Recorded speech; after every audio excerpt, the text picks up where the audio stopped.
어떤 종교든지 정통과 이단을 구분하는 기준점은 그 종교의 경전이죠.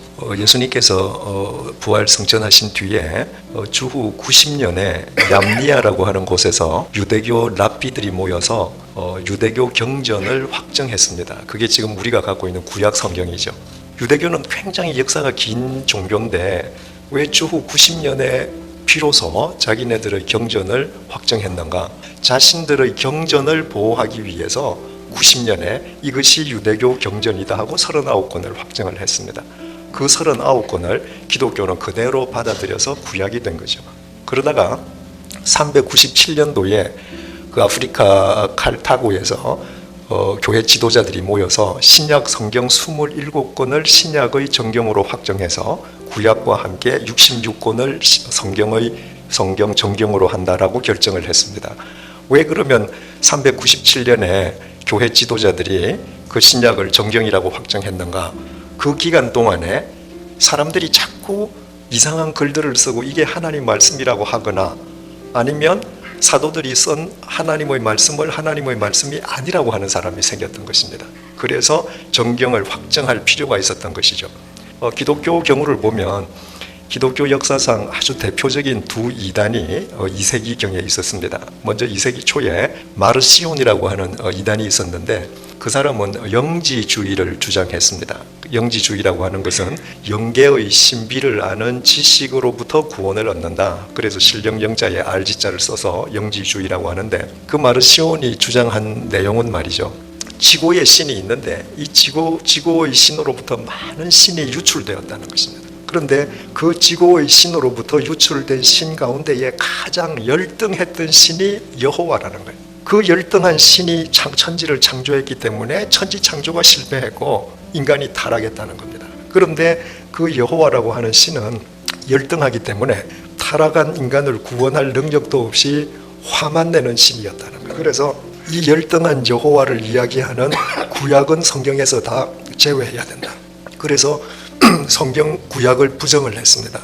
뿐만 아니라 신약 성경 중에서도 히브리서 이런 성경은 유대인들의 그 관습을 토대로 쓰여지지 않았습니까? 그래서 신약에서 히브리서도 빼야 된다. 그러니까 마르시오는 2000년 역사상 최초로 하나님의 말씀을 잘라내는 이단이었죠. 그런데 그 이후에 몬타누스라고 하는 이단이 나왔는데 그 사람은 몬타니즘이라고 해서 요즘 말로 이야기하자면 그릇된 성령운동, 궤도를 벗어난 신비운동주의자였습니다.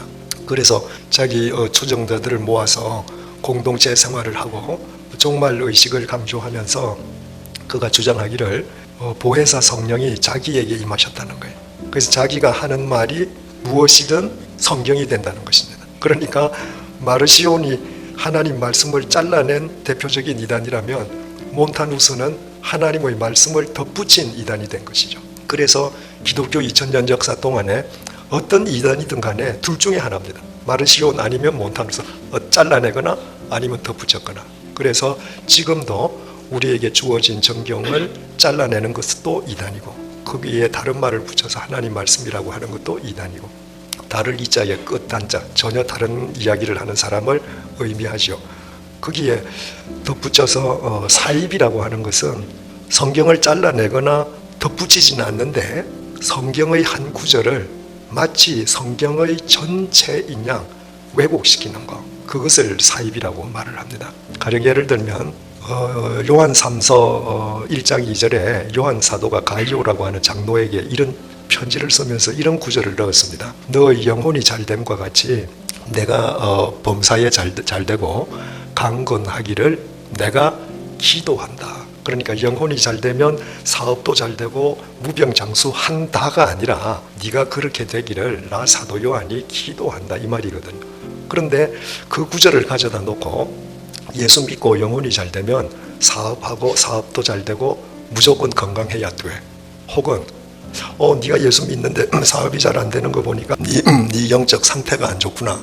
이렇게 말하면 그것은 왜곡하는 거죠. 왜냐하면 사도 바울은 영혼이 잘 되었기 때문에 참수형을 당해 죽었거든요.